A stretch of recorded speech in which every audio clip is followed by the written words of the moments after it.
Welcome back to this edition of Criminal Mischief, the Art and Science of Crime Fiction. I'm DP Lyle. Today I want to talk about DNA. I want to talk about some famous and some odd cases of DNA analysis, and I hope that many of these stories will help you craft your own fiction using some of these techniques. And I will say that the whole subject of DNA evaluation is found in both of my books, Forensics for Dummies and How Done It Forensics, if you want to get into the details of that. And some of these cases are also there that we're going to talk about. But what I want to do is cover a few cases that kind of give you a flavor for how DNA became what it is, number one, and number two, some odd uses for it. Some places it's found where you might not expect. But let's go back to the beginning. Let's go back to the famous Colin Pitchfork case. This happened, it began in 1983 when a 15-year-old girl named Linda Mann was walking on a path near her home in England and never showed up at home. Her body was found. She had been raped and strangled and left in some shrubbery.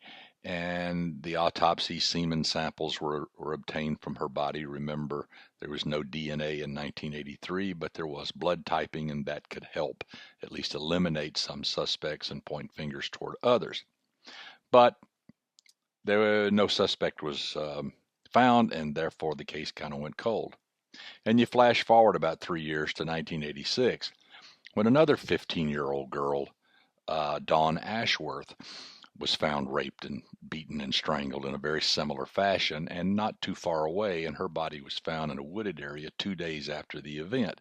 Again, a semen sample was obtained.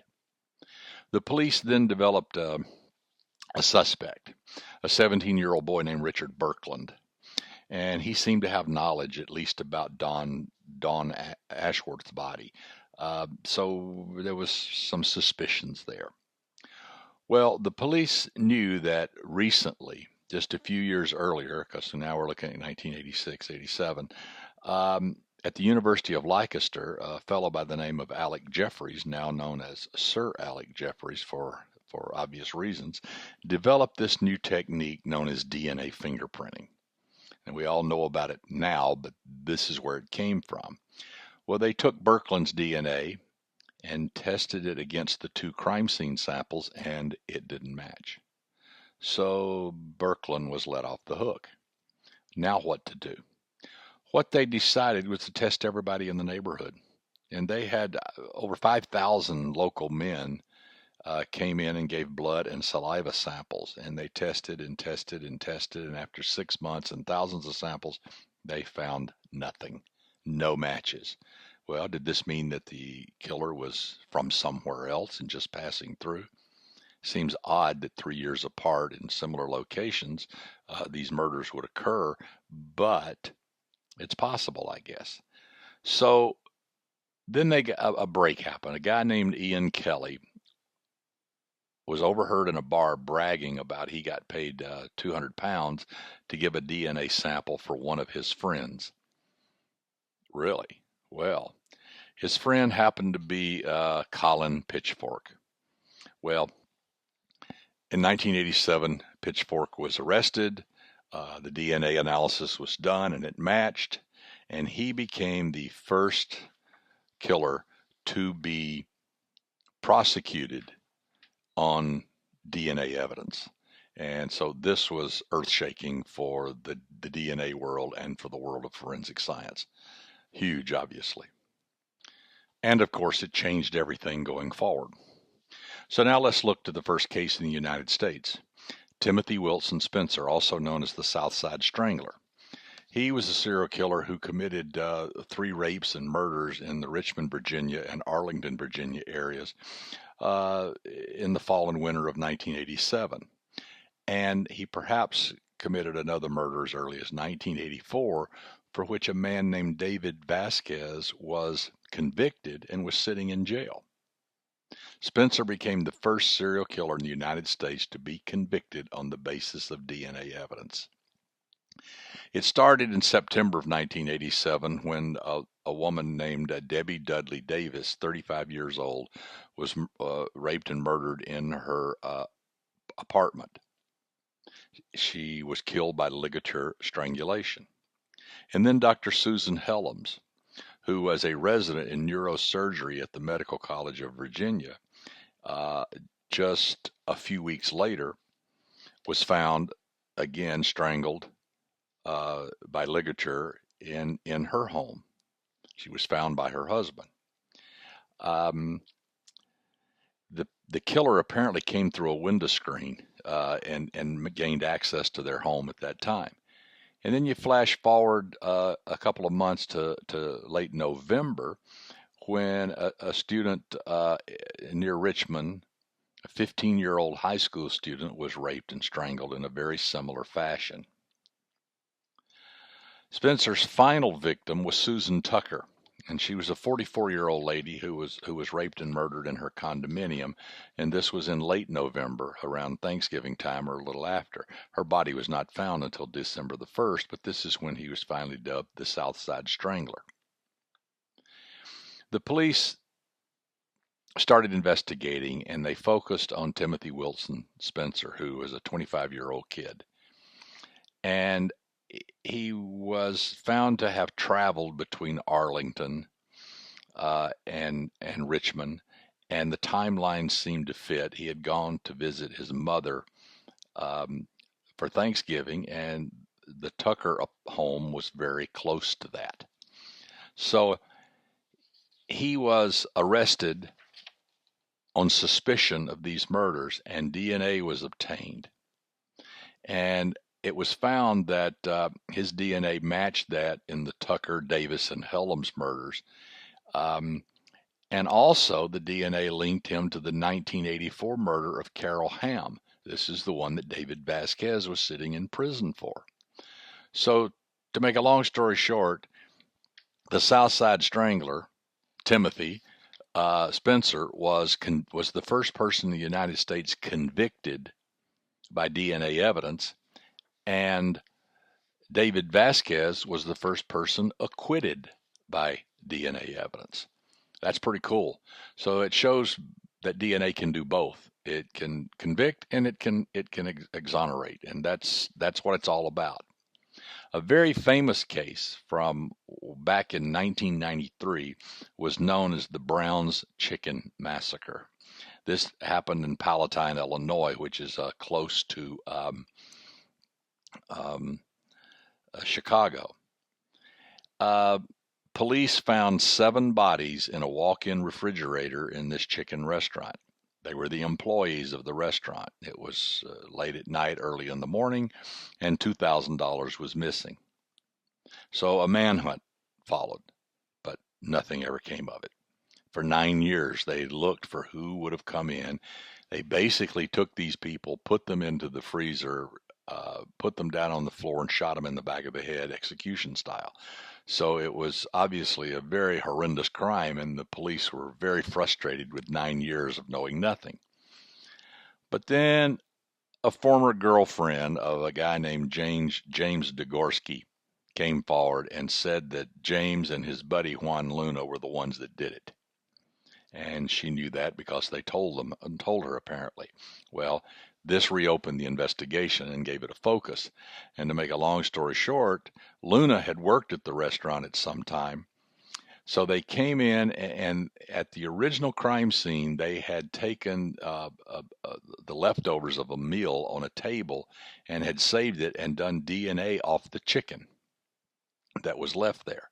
Well, now when they arrest Degorski and Luna, they find out that the DNA matched, and therefore proved that they had been there at the scene. Well, finally, Luna confessed, and he basically said that they came in near closing time. They were waiting for the residual customers to leave so they could rob the place, and they decided they would have something to eat, so they had a chicken dinner, and then they herded the employees into the freezer and killed them. Well, they left behind the gnawed chicken bones, which had their saliva on them, which had their DNA on them. And so the case was solved on that. So this is the Brown's Chicken Massacre. It's a very famous case. Now let's shift gears. We've been looking at nuclear DNA and DNA profiling and all the things that you read about when you get a DNA match. But what about familial DNA, the DNA that runs in your family? Remember, we all share 98% of our DNA with all the other primates, chimpanzees and gorillas and things like that, the higher primates, which might explain a lot of human behavior. But it's the other 2% that where the devil's in the details.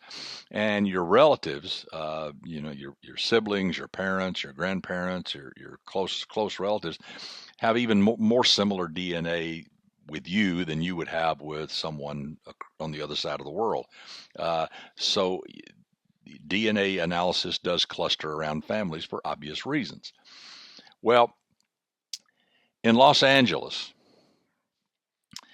murders started happening, and they happened for quite a while, a number of years, where women were raped and battered, and it went on, and then it stopped, and nothing happened for about 14 years, from 1988 to 2002. I think the first case was like 1985. So 85 to 88, a lot happened. Then nothing happened for that 14 years between 88 and 2002. And then the activity started back up again.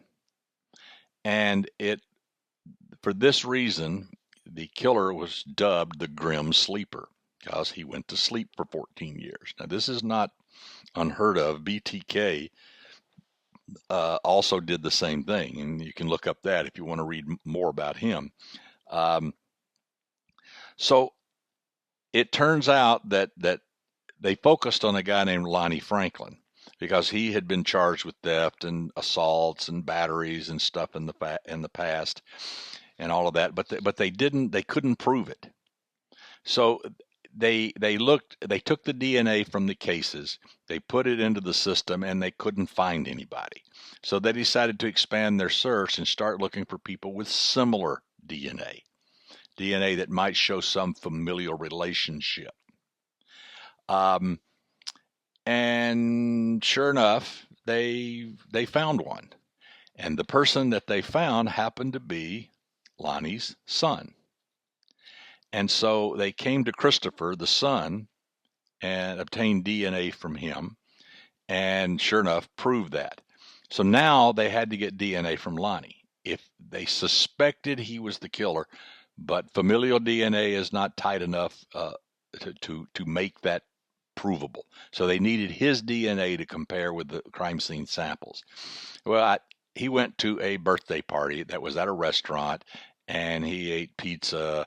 Well, they had an undercover officer in there who pretended to be a waiter at the restaurant, and he collected all the dishes and everything. Well, he also collected Lonnie's dishes, forks and glasses, and pizza crust. And from that, they obtained the DNA, and Lonnie Franklin was then convicted on that DNA evidence. So this case started with a series of murders, a hiatus of no murders, and a series of other murders, and then familial DNA led them to the killer's son, which then led them to obtain DNA from the killer and get the conviction. Similar cases have happened around, and there's others. When you go to my website, you'll see the links for the what I call the notes, and you'll be able to see links for all of these things for the case notes on this talk, and you can look at all these cases. But let's talk about a very famous case, Gary Ridgway, the Green River Killer.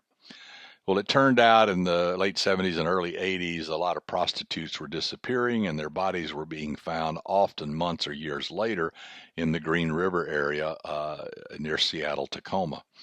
And so the killer was dubbed the Green River Killer.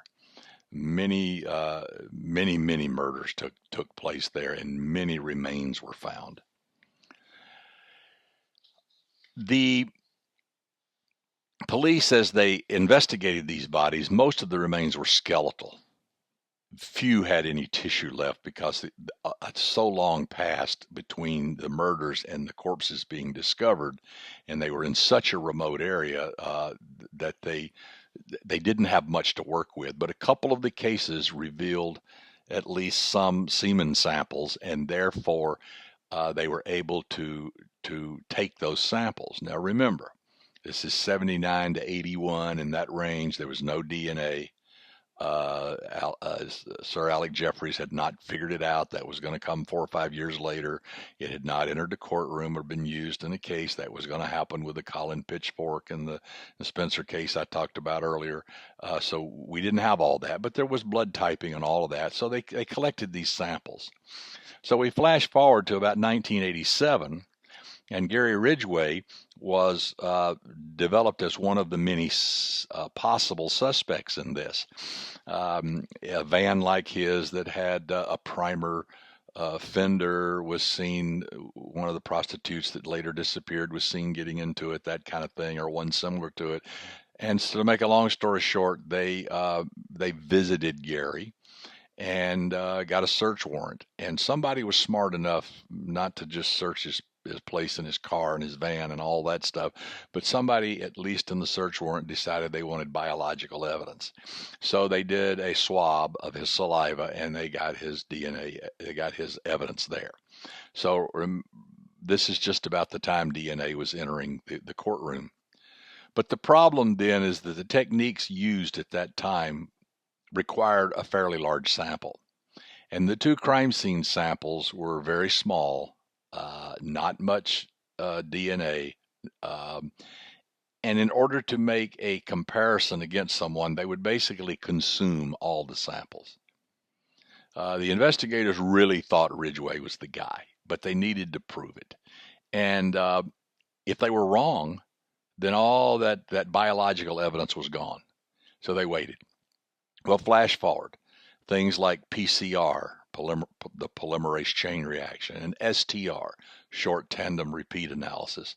The things that we know now work very well for DNA, and you can take tiny samples, theoretically a single cell, and produce all the DNA you need for comparison. So they waited, and just after the turn of the millennium in 2001, they finally decided it's time.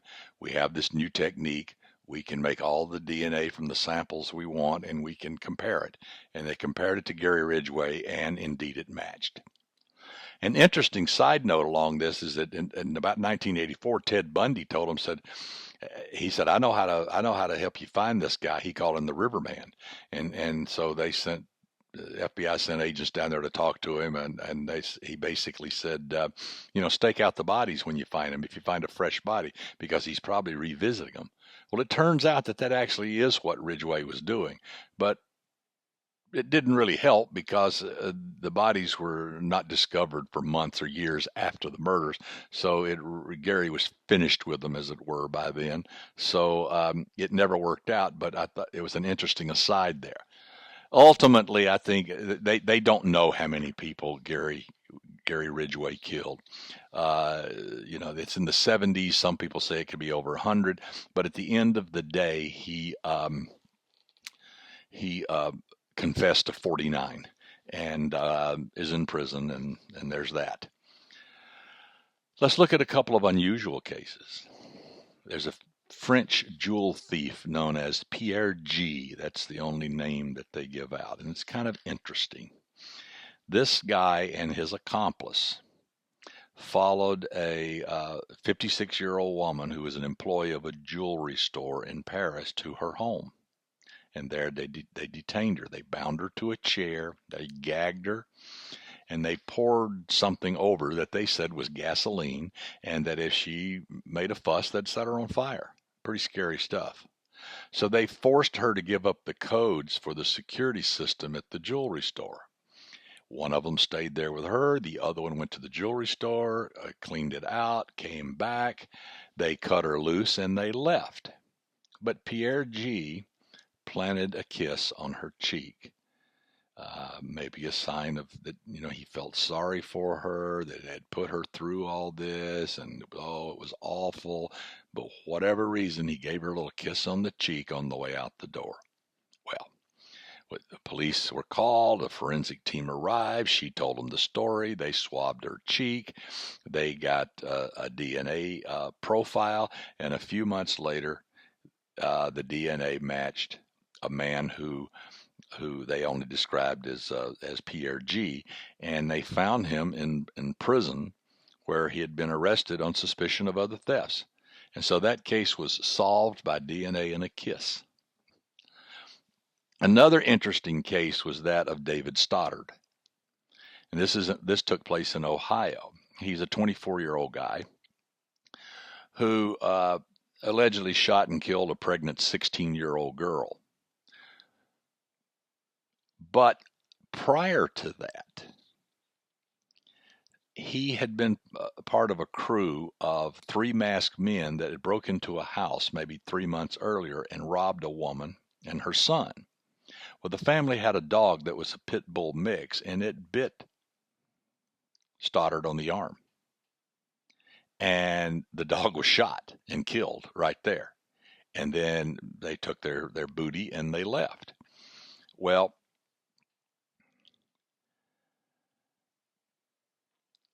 an officer saw this as an opportunity, and he swabbed the dog's mouth and obtained a DNA sample.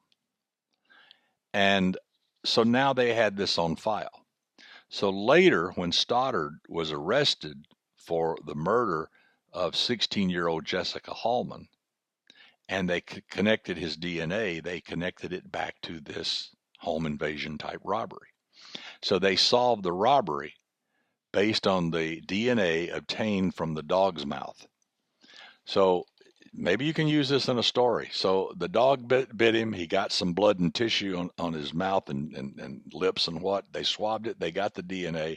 And later when they arrested him for another crime, obviously a much worse crime, but they traced it back to this one, was able to solve that one.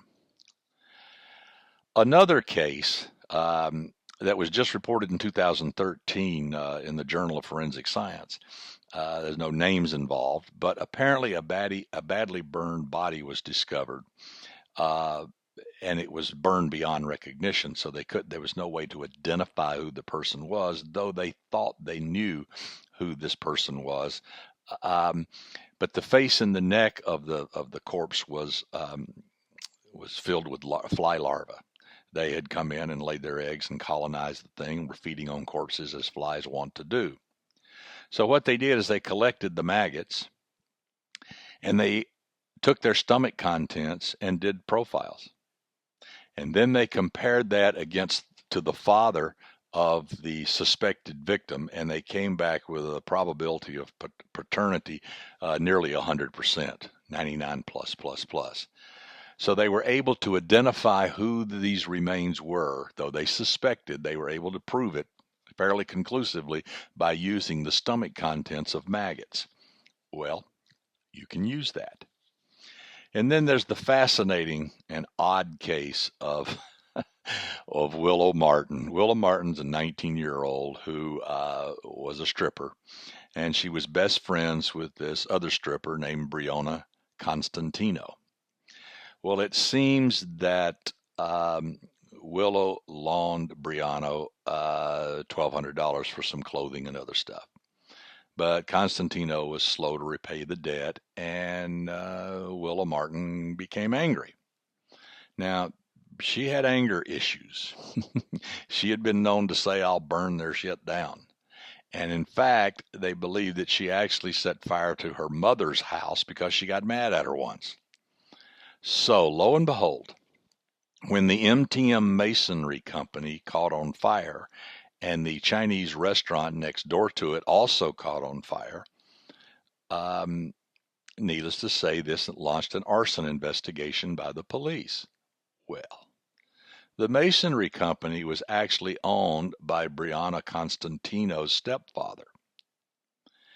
And so Martin had apparently targeted it to get back at Constantino for not repaying the debt. It's amazing what will motivate people to do crazy stuff. So, how does DNA enter this? Well, it turns out that Martin had an accomplice, her boyfriend, a guy named Matthew Gargiulo. Well, Matthew went along on this apparently, and for some reason shoved a potato into the tailpipe of the van at the masonry business. I assume it was to keep them, if somebody saw them and came after them, to keep them from chasing him, or maybe they were just trying to be cute. The old banana in a tailpipe thing from what was that, 48 Hours, Eddie Murphy. Uh, but whatever, he decided to shove this potato in the tailpipe to hopefully make this vehicle vapor lock, either as an escape mechanism or to be mischievous. Well, the police collected the potato. They swabbed it for DNA. They found Gargiulo's DNA on there, proving that he was there. He was the one that put the potato in the tailpipe. And he finally confessed and said, whoa, whoa, whoa, I was there, but Willow did all this. And so she was ultimately convicted and got 8 years.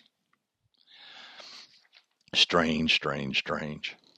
So, like I said, if you go to the show notes on all of this, you'll see links to all of these cases where you can learn about them in detail. But I think the take-home message here is that DNA is an incredible tool.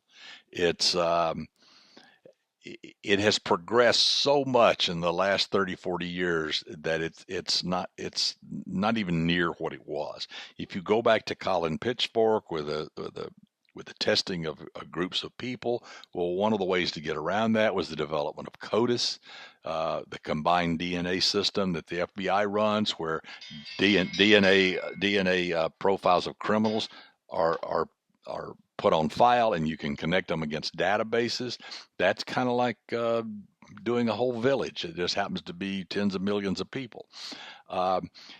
Better techniques for testing DNA. More sensitive, more accurate, faster. DNA can be done very quickly now. It can be obtained from fingerprints. It can be obtained from a single hair. It can be obtained from a single cell, which raises other questions. If someone just walks through a crime scene, they can shed cells and suddenly their DNA is there at the crime scene. And this could have happened days earlier, and they may have nothing to do with the crime, but they have contaminated it, as it were, simply by dropping skin cells or by touching something at the scene. And lo and behold, your DNA is there, and you better have an explanation. So DNA is a wonderful tool, but remember, it just connects. It just connects one person to another person, one person to an object, one person to a place. And then from that, it has to, the police have to then make that connection. What does this mean? And then the courts have to investigate, have to try that and determine if this connection is criminal. Just because someone's DNA is present does not mean that they did the deed. But as you can see in these cases, it does bring suspects and victims and suspects and objects like potatoes and suspects and locations like the Brown Chicken restaurant together. And then they have to have an explanation for why it's there. So, like I said, there's a lot more about DNA in both Forensics for Dummies and How Done It Forensics. There's some links on the show notes that you can do further investigation on all of this. And DNA is a huge topic. In my last show, I talked about how much harder it is to write crime fiction now than it used to be. And one of these is because of these types of things. Your killer can't just put his fingers everywhere and kiss someone on the cheek or shove a potato in a tailpipe and expect to get away with it. So until next time, this has been DP Lyle. This is Criminal Mischief, the art and science of crime fiction. I hope this was fun. I hope it was helpful. I hope you learned something. Until next time, thanks.